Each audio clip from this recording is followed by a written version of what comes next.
بسم اللہ الرحمن الرحیم۔ دوستو، آج کی ہماری کہانی ہے کالے جادو کا انجام۔ میری بہن کی شادی تھی اور مجھے ضروری گاؤں جانا تھا۔ اس سے پہلے بھی کئی دفعہ گاؤں جانے کا ارادہ کیا، لیکن پھر ملتوی کر دیتی کیونکہ میرا دل نہیں کرتا تھا، لیکن اب بہن کی وجہ سے جانا پڑا۔ جب وہاں پہنچی تو وہاں ایک رونق لگ گئی۔ اگلی صبح رشتہ داروں سے ملنے نکلی تو راستے میں کسی نے میری چادر پکڑی۔ پیچھے مڑ کر دیکھا تو میرے سامنے ایک فقیرنی کھڑی تھی جس کا میلا لباس، خشک ہونٹ، گندے بال تھے۔ اس کو دیکھ کر مجھے ایک جھٹکا لگا کہ یہ تو وہ تھی جس کے حسن پر پورے گاؤں کے لڑکے فدا تھے، جس کے سر سے کبھی دوپٹہ نہیں اترا تھا، مگر آج وہ دوپٹے سے بے نیاز کھڑی تھی۔ میں اسے پورے 5 سال بعد دیکھ رہی تھی۔ وہ میری بہترین دوست صبا تھی، جس سے میری 17 سال پرانی دوستی تھی، جس کے بغیر میرا اور میرے بغیر اس کا دل نہ لگتا تھا اور نہ وقت گزرتا تھا، جس کی وجہ سے میری بڑی بہن میرے سے چڑھتی تھی کہ مجھے لگتا ہے کہ میری جگہ اس نے لے لی، اور کہتی تھی کہ تو میری کم اور اس کی سگی بہن زیادہ ہے۔ صبا ہمارے گھر کا ایک فرد تھی۔ جب ہم بڑے ہوئے تو ہماری شادی کی باتیں چلنے لگی، لیکن وہ بہت گھبراتی اور فکر مند تھی کیونکہ وہ چاہتی تھی کہ ہماری شادی ایک ہی گھر میں ہو۔ وہ شادی کر کے کہیں مجھ سے دور نہیں جانا چاہتی تھی۔ ایک بار ایک شادی میں ہم لوگ شریک تھے تو ایک خاتون ہمارے پاس آ کر ہمارے نام پتے پوچھنے لگی۔ میں نے اس بات کو زیادہ اہمیت نہیں دی، مگر کچھ دنوں بعد وہ خاتون اپنے دونوں بیٹوں کا ہمارے لیے رشتہ لے کر آ گئی، بڑے بھائی کا میرے لیے اور چھوٹے بھائی کا صبا کے لیے۔ میرے گھر والوں کو رشتہ بہت پسند آیا اور انہوں نے ہاں کر دی۔ صبا کے گھر والوں کی طرف سے بھی ہاں ہوگی۔ شادی کے دن ہمارے قریب آ گئے۔ میری بڑی بہن نے مجھے سمجھایا تھا کہ اب تمہارے صبا کے ساتھ 2 رشتے ہیں، دیورانی جٹھانی کا رشتہ جو نہایت نازک رشتہ ہے۔ اب تم لوگ ایک ساتھ رہو گے، تم لوگ دونوں کو ہر بات میں بہت برداشت سے کام لینا ہوگا۔ میں نے بہن کو کہا، ایسا کچھ نہیں ہوگا جو آپ سوچ رہی ہیں۔ میرا اور صبا کا ساتھ بہنوں جیسا ہے۔ ہمارا تو سالوں کا ارمان پورا ہو رہا ہے۔ ہم دیورانی جٹھانی اور بعد میں ہیں، دوست پہلے ہیں، اور میں اور صبا شادی کر کے اس گھر میں پہنچ گئے۔ زندگی بہت خوبصورت ہو گئی تھی۔ شادی کے 1 سال بعد میری گود میں میرا بیٹا اور صبا کی گود میں اس کا بیٹا تھا۔ میرے میاں کی نوکری شہر میں لگ گئی۔ وہ پڑھے لکھے تھے، اس لیے ان کو شہر میں ہی نوکری ملی تھی۔ وہ ضد کر رہے تھے کہ میں اور میرا بیٹا ان کے ساتھ شہر چلے، جبکہ میرا دل کسی صورت میں شہر جانے کے لیے راضی نہیں تھا۔ آخر میرے شوہر شہر چلے گئے۔ جب وہ آتے تو خوب سارے تحفے لاتے۔ ہماری ایک بیٹی بھی ہوگی۔ میرا بیٹا 4 سال کا ہو گیا تھا۔ جس گھر میں ہم رہتے تھے اس گھر کے بیچ میں ایک چھوٹی سی دیوار تھی۔ ایک حصہ میں اور ایک میں صبا رہتی تھی۔ یہ حصے تو بس نام کے تھے، ورنہ ہم اکٹھے رہتے تھے۔ میں دوبارہ میاں سے ہو گئی تھی، مگر صبا کے ہاں ایک بیٹے کے بعد دوبارہ اولاد نہیں ہوئی تھی۔ اس بار میرے شوہر نے ضد پکڑ لی کہ تم میرے ساتھ شہر چلو، یہاں اکیلی کیسے رہو گی، اور بڑے بیٹے کا داخلہ بھی اسکول میں کروانا ہے۔ میرے سارے سسرال والوں نے بھی کہا کہ وہ ٹھیک کہہ رہا ہے، ناشکری مت کرو۔ سب کے سمجھانے پر مجھے مجبوراً ماننا پڑا، مگر میں دل سے خوش نہیں تھی۔ یہ طے پایا کہ میں ولادت کے بعد شہر چلی جاؤں گی۔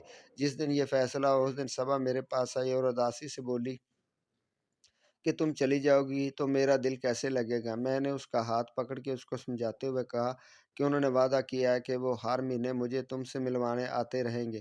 اس نے کہا، میں تم کو بہت یاد کروں گی۔ میں نے کہا کہ شہر کون سا دور ہے، تم مجھ سے آ جایا کرنا ملنے، میں بھی آ جایا کروں گی۔ پھر وہ میرے گلے لگی اور ہم دونوں بہت اداس تھے۔ کچھ وقت گزرا، ہمارے ہاں میرے چھوٹے بیٹے کی ولادت ہوئی۔ سرخ سفید بڑی بڑی آنکھوں والا بچہ سب کو بہت پیارا تھا۔ میرے شوہر نے کہا، تم نہیں جانتی، تم نے مجھے بہت بڑا تحفہ دیا ہے، اس بار تیار رہنا، میں آؤں گا تو تم سب میرے پاس شہر چلنا۔ ان کو 2 مہینے بعد آنا تھا۔ شہر کے چلے جانے کے بعد ہم سب اکٹھے بیٹھے شام کو چائے پی رہے تھے تو میرے دیور نے کہا کہ بھابھی تم چلی جاؤ گی تو اداسی ہو جائے گی، گھر سونا ہو جائے گا۔ میں نے کہا، تم بھی چلو نا۔ وہ بولا، میں کیا کروں گا جا کر، مجھے کوئی کام تو آتا نہیں، کم از کم یہاں زمین پر کام کر کے بیوی بچوں کے لیے 2 وقت کی روٹی کما لیتا ہوں۔ صبا بالکل سر جھکائے چپ چاپ گمسم بیٹھی تھی۔ میرا دل عجیب ہو گیا، مگر میں بھی مجبور تھی۔ شوہر کے ہاتھوں اور بچوں کے مستقبل کا سوال تھا۔ کچھ دنوں بعد میری طبیعت میں بے چینی شروع ہوگی، میری طبیعت میں بوجھل پن آ گیا، مزاج چڑچڑا ہو گیا، بلا وجہ بچوں پر غصہ آ جاتا۔ سب سے چھوٹے بیٹے کی طبیعت بھی خراب تھی، وہ بھی بہت روتا تھا۔ صبا نے کہا، اس کے پیٹ میں درد نہ ہو۔ ہم دونوں اس کو ڈاکٹر کے پاس کلینک میں لے گئے۔ ڈاکٹر نے اس کو دوائیاں دے دی، اس کو تھوڑا سا آرام آیا، لیکن رات کو پھر اس نے رونا شروع کر دیا۔ میں، صبا اور میرے دیور ہم سب اس کو چپ کراتے کراتے تھک گئے، لیکن وہ چپ ہونے کا نام نہیں لے رہا تھا۔ سمجھ میں نہیں آ رہا تھا یہ کیوں اتنا روتا ہے، کہ پہلے تو کبھی ایسا نہیں ہوا۔ وہ اب کچھ کمزور بھی ہو گیا تھا۔ ہم دوبارہ ڈاکٹر کے پاس لے گئے۔ ڈاکٹر نے کہا میں کچھ دوائیاں دے رہا ہوں، اس سے فرق آ جائے گا۔ ان دوائیوں سے اس بچے کو کافی آرام آیا تو ہمیں سکون ملا، لیکن ابھی 2 ہی دن گزرے تھے کہ اس کو تیز بخار چڑھ گیا۔ میں بری طرح گھبرا گئی، اس کا سفید رنگ نیلے رنگ میں تبدیل ہونا شروع ہو گیا۔ میں اور صبا اس کو ڈاکٹر کے پاس لے کر بھاگے، لیکن اس کو آرام نہیں آیا۔ میں نے پریشان ہو کے شوہر کو فون کر دیا، وہ بھی شہر سے گاؤں کے لیے روانہ ہو گئے۔ اس نے کہا تم تیار رہو، ہم اس کو شہر لے آئیں گے، شہر اس کو کسی اچھے ڈاکٹر کو دکھائیں گے۔ میرا رو رو کے برا حال تھا، میرا صحت مند بچہ دنوں میں سوکھ گیا تھا۔ اگلی صبح شوہر نے پہنچ جانا تھا، مگر جب اگلی صبح وہ آئے تو میرا بیٹا اس دنیا سے منہ موڑ کے بہت دور جا چکا تھا۔ فجر کے وقت اس نے میرے ہاتھوں میں دم توڑ دیا تھا۔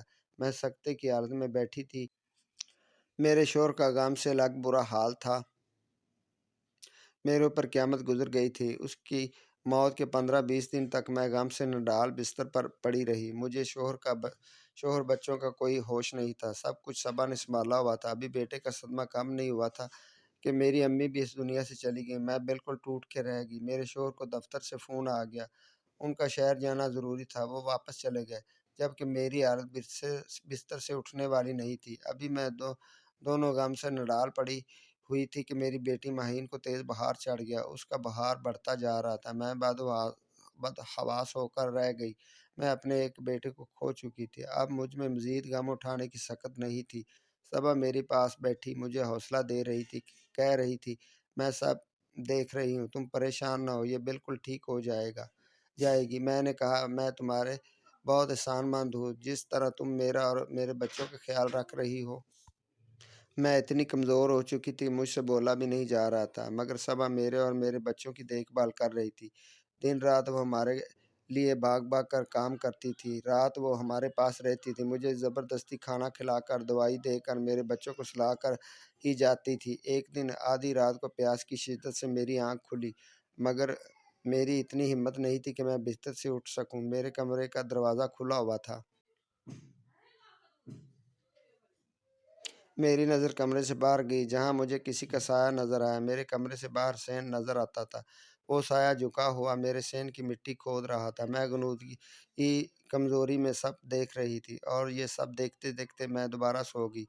صبح جب میری آنکھ کھلی، وقت پر نگاہ پڑتے میں دھک سے رہ گئی۔ دوپہر کے 3 بجے تھے۔ میں نے سوچا کیا میں اتنی دیر سوتی رہی ہوں؟ میں نے اپنے برابر لیٹے اپنے دو بچوں کو دیکھا جو بے خبر سو رہے تھے۔ میری بیٹی مہین کو بھی ابھی بھی بخار تھا، اس لیے صبا نے بھی مجھے نہیں جگایا۔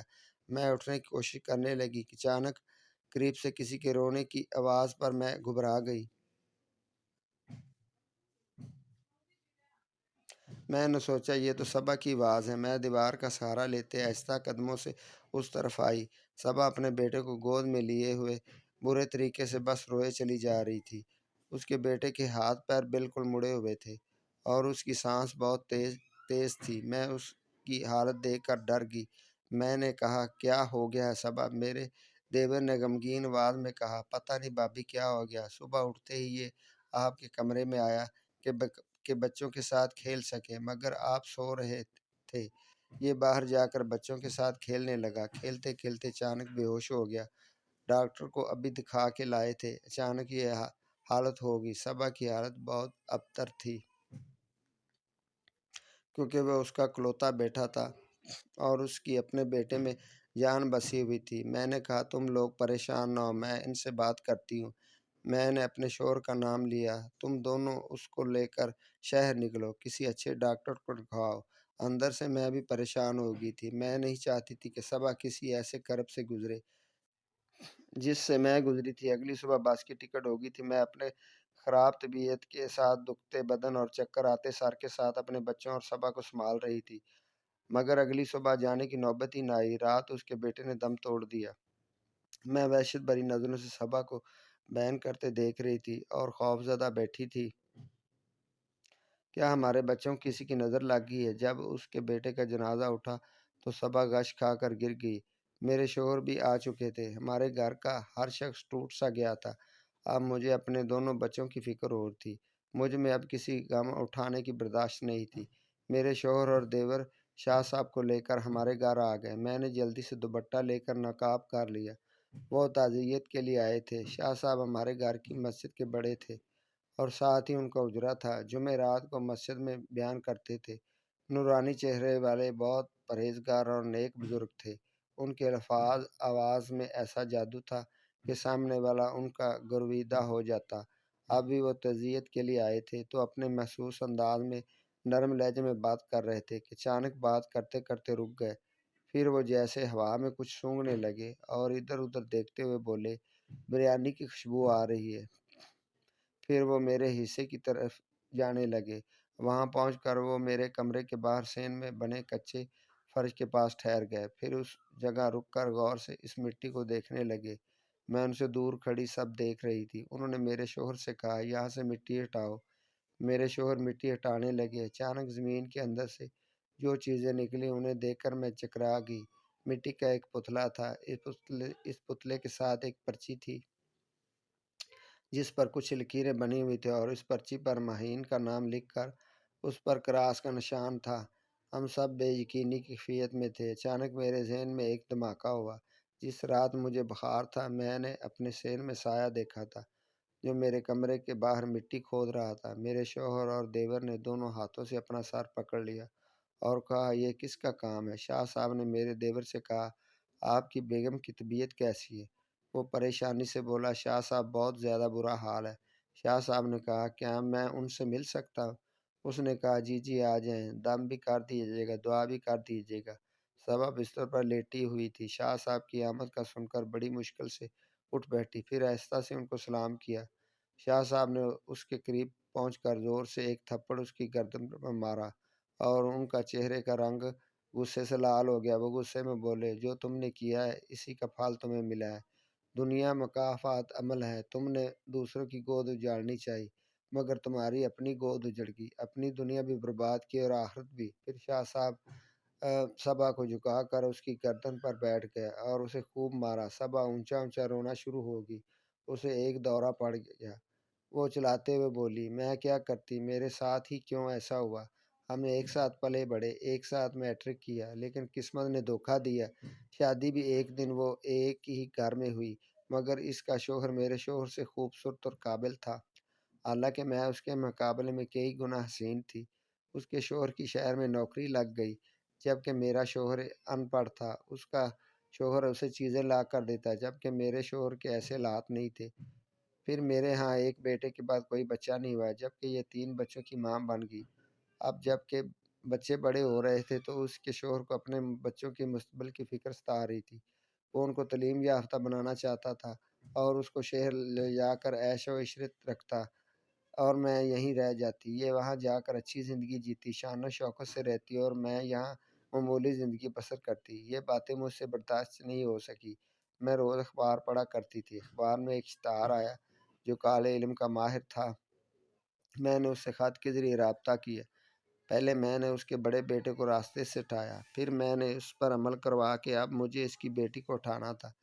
میں نے ہی پتلا زمین میں گاڑا تھا کیونکہ میں چاہتی تھی کہ تینوں بچے مر جائیں تاکہ یہ شہر ہی نہ جا سکے، کیونکہ اپنی اولاد کی خاطر جا رہی تھی اور میں کیسے برداشت کر لیتی کہ یہ وہاں جا کر ٹھاٹھ سے رہتی۔ اس عمل کے مطابق اس زمین پر جہاں پتلا گاڑا تھا اسے سب سے پہلے جو بھی چلتا ہوا آتا وہ اس عمل کی لپیٹ میں آ جاتا۔ اس رات میں سب کو نیند کی دوائی دودھ میں ملا کے دے چکی تھی۔ میں جانتی تھی کہ یہ سب سوتے رہیں گے مگر مہین ضرور اٹھ کے باہر آئے گی، مگر میرا کیا دھرا مجھ پر ہی واپس آ گیا۔ صبح جب میں سو کر اٹھی تو میرا بیٹا میرے برابر میں نہیں تھا۔ میں گھبرا کر اس کو دیکھنے گئی تو وہ ان کے کمرے سے واپس آ رہا تھا یہ کہتے ہوئے، چاچی اور سب سو رہے ہیں۔ میں نے اس کو آتا دیکھ کر دل پکڑ لیا اور پھر مجھے پھل مل گیا۔ وہ روتی ہوئی اپنا سر پیٹتی ہوئی چیخ رہی تھی اور میں بے یقینی سے صبا کو دیکھ رہی تھی۔ مجھے لگ رہا تھا جو میں نے سنا ہے وہ غلط ہے۔ میرا دل کہہ رہا تھا میں چیخ چیخ کر رہوں کہ کیا کوئی انسان حسد میں اتنا بھی گر جاتا ہے؟ شاہ صاحب نے کہا، جو لوگ اللہ کی تقسیم پر راضی نہیں ہوتے ان کا یہی انجام ہوتا ہے۔ میں دیوار کا سہارا لیے چھوٹے چھوٹے قدم اٹھاتی باہر آ گئی۔ میرے دیور نے نفرت سے چیخ کے بیوی کو کہا، میں سوچ بھی نہیں سکتا تم اتنی گھٹیا ہو۔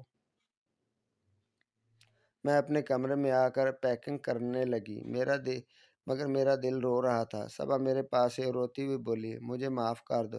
میں نے اس کو کہا، جو عورت آپ کے بچوں کی جان لے لے، کیا اسے معاف کیا جا سکتا ہے؟ تم کو دشمنی تھی تو مجھ سے نکال لیتی، مگر میرے بچوں نے کیا بگاڑا تھا؟ میں نفرت سے روتے ہوئے بولی۔ صبا بولی، مجھے دشمنی نہیں تھی، پتہ نہیں مجھے کیا ہو گیا تھا، مجھ سے برداشت نہیں ہو رہا تھا تمہارے پاس سب کچھ اچھا دیکھ کر۔ میں نے کہا، میں تم کو کچھ بھی نہیں بولوں گی، نہ کوئی لعنت بولوں گی، کیونکہ میں جان گئی ہوں کہ اللہ کا بدل بہترین ہے۔ مجھے کچھ بھی نہیں بولنا، اور میں اس کو بغیر دیکھے اپنے شوہر اور بچوں کے ساتھ اس کے گھر سے ہی نہیں بلکہ اس کی زندگی سے اور گاؤں سے بھی نکل گئی۔ میرے دیور نے اس کو طلاق دے تھی۔ اپنے بیٹے کی موت اور پھر طلاق کے بعد اس کا دماغی توازن بالکل الٹ چکا تھا، اور اب وہ گاؤں کی گلیوں میں بکھرے بالوں سے بدحال بنی پھرتی ہے۔ میں دوبارہ پلٹ کر گاؤں نہیں گئی، لیکن اب 5 سال بعد جب میں واپس گئی تو اس نے میری چادر کو پکڑ لیا، مگر میں اپنی چادر اس کے ہاتھوں سے چھڑوا کر اور اس کو نظر انداز کرتی آگے بڑھ گئی۔